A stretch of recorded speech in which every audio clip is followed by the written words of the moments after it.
कांदिवली में बीएमसी के खिलाफ विधायक योगेश सागर का मोर्चा। भाजपा विधायक योगेश सागर ने लगाया आर साउथ मनपा के अधिकारियों पर ठेला गाड़ी वालों से रोजाना 50,000 रुपये हफ्ता वसूली का गंभीर आरोप। मुंबई मनपा आर साउथ वार्ड के अधिकारियों ने कांदिवली पश्चिम के मथुरादास रोड के कॉर्नर पर सड़क किनारे बैठकर धंधा करने वाले फल सब्जी वालों का धंधा उठा रहे थे। इसी बीच चारकोप के भाजपा विधायक योगेश सागर अपनी गाड़ी से वहीं से गुजर रहे थे।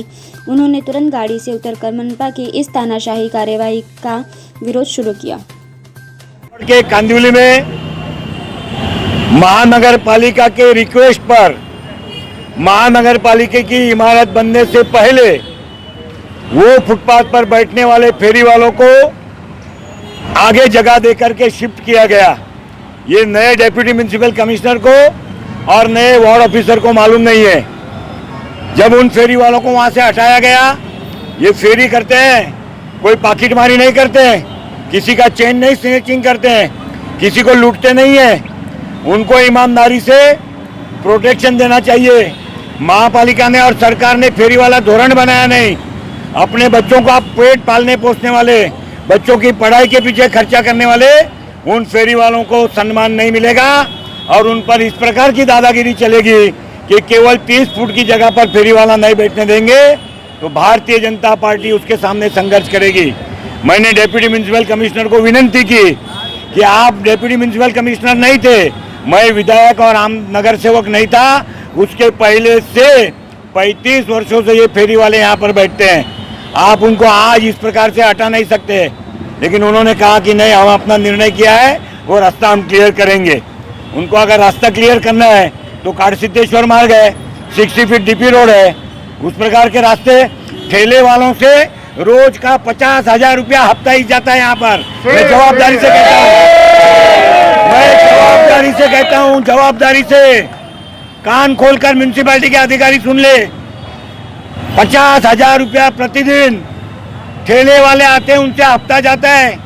कांदिवली ईस्ट और कांदिवली वेस्ट में कुल मिलाकर 550 से 600 ठेले चलते हैं और हर ठेले का 80 रुपया वसूल किया जाता है।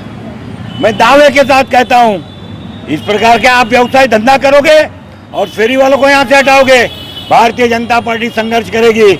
हमारे सभी नगर सेवक और मैं स्वयं आमदार फेरी लगाऊंगा उनके सामने इस प्रकार की अगर हरकत करेंगे तो।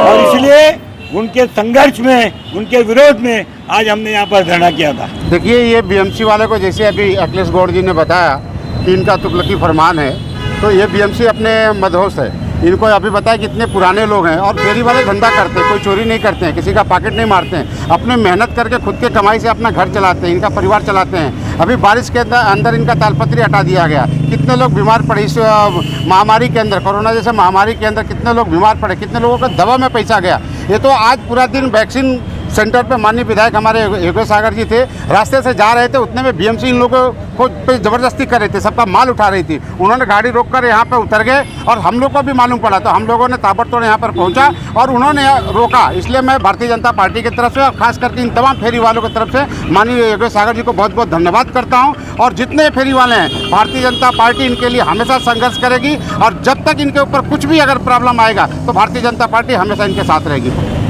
मामला ये है कि अभी जो नए वार्ड ऑफिसर और नए डीएमसी यहाँ पे आए हैं, उनका एक तुगलकी फरमान आया था कि वार्ड ऑफिस के सामने एक भी फेरी वाले हमें नहीं चाहिए। हकीकत ये है कि 1995 के बहुत पहले से, जब ये वार्ड ऑफिस यहाँ नहीं था, उसके पहले से यहाँ पर जो है ये फेरी वाले वहाँ से व्यवसाय करते थे। लेकिन जब 1998 में ये ऑफिस बना तो उस समय गुरु प्रसाद जी यहाँ के वार्ड ऑफिसर थे। उन्होंने रिक्वेस्ट किया कि ऑफिस के सामने फेरी वाले नहीं होना चाहिए, इसलिए इसके बगल की जो जगह है जो हमने आपको बताई है वो जगह पर हम इन लोगों को शिफ्ट करते हैं। इनको वहाँ पे भविष्य में कभी वहाँ से हटाएंगे नहीं। जबकि ये सारे फेरी वाले टाटा युवा का जो सर्वे 1995-96 में हुआ था, टाटा युवा के सर्वे के सभी फेरी वाले सहभागी हैं। उसके बाद 2002 में मुंबई महानगर पालिका ने अपना खुद फॉर्म निकाला था और सर्वे किया था। उस सर्वे में भी ये फेरी वाले सारे सहभागी हैं। उसके बाद 2014 का जब कानून बना, कानून बनने के बाद 2014 में जो सर्वे हुआ, उस सर्वे के सारे रसीद इन फेरी वालों के पास है, उसमें भी ये सहभागी थे। अभी केंद्र सरकार ने 2020 में एक परिपत्रक निकाला, सर्कुलर किया था कि 24 मार्च 2020 तक कोविड के काल तक जितने भी फेरी वाले पूरे भारत में, बम्बई में नहीं पूरे भारत में जितने फेरी वाले हैं उन सारे फेरी वालों को उनके जगह पर से ना हटाया जाए, इसलिए कि इमरजेंसी सर्विसेज हैं, भाजी फल ये सब बेचते हैं तो लोगों को सहायता होगी और इस महामारी में किसी को तकलीफ ना हो इसलिए उन पर किसी प्रकार की कोई कार्रवाई नहीं की जाए। यहाँ तक कि केंद्र के नगर विकास मंत्री जो हैं दुर्गा प्रसाद मिश्र जी, उन्होंने यहाँ के चीफ सेक्रेटरी को और सभी लोगों को पत्र भेजा है कि इन सभी फेरी वालों को सेंट्रल गवर्नमेंट ने 10,000 रुपये प्रधानमंत्री स्वनिधि योजना के अंतर्गत प्रदान किया है इनको व्यवसाय शुरू करने के लिए। अगर हम इनका व्यवसाय बंद करवा देंगे तो वो पैसा वापस नहीं दे पाएंगे तो बैंक को लॉस होगा, इसलिए इन लोगों पर किसी प्रकार की कोई कार्रवाई नहीं की जाए। लेकिन महानगर पालिका के अधिकारी इन कानूनों को, इन आदेशों को क्यों नहीं मान रहे हैं? महानगर पालिका का अपना तुगलकी फरमान है, वो किसी कानून को नहीं मानते हैं। मैंने खुद रिक्वेस्ट की, आमदार साहब ने 2 लेटर लिखे, मैंने लेटर उनको लिखे हैं आमदार साहब के साथ में। यहाँ तक कि ये वार्ड ऑफिसर और डीएमसी ने हम लोगों को मीटिंग के लिए भी इनके पास समय नहीं है, खाली एक फरमान करती है वहाँ से हटा दीजिए, आते जाते समय वहाँ से हटा दीजिए। अभी बारिश के समय में सबका तालपत्री हटवाया, सब भीज रहे थे, कितने बीमार हुए, लेकिन इसको कोई फर्क नहीं पड़ा। इन्होंने साला तालपत्री उठा के अपने गोडाउन में बंद करके रखा है। ये वार्ड ऑफिसर और ये डीएमसी, ये दोनों का एक ये हुकुमशाही कहिए या हिटलरशाही कहिए, इस प्रकार का इनका फरमान है। ये बोलते हैं हम किसी कानून को नहीं मानते, किसी कायदा को नहीं मानते, हम खाली हमारे आदेश को मानते हैं।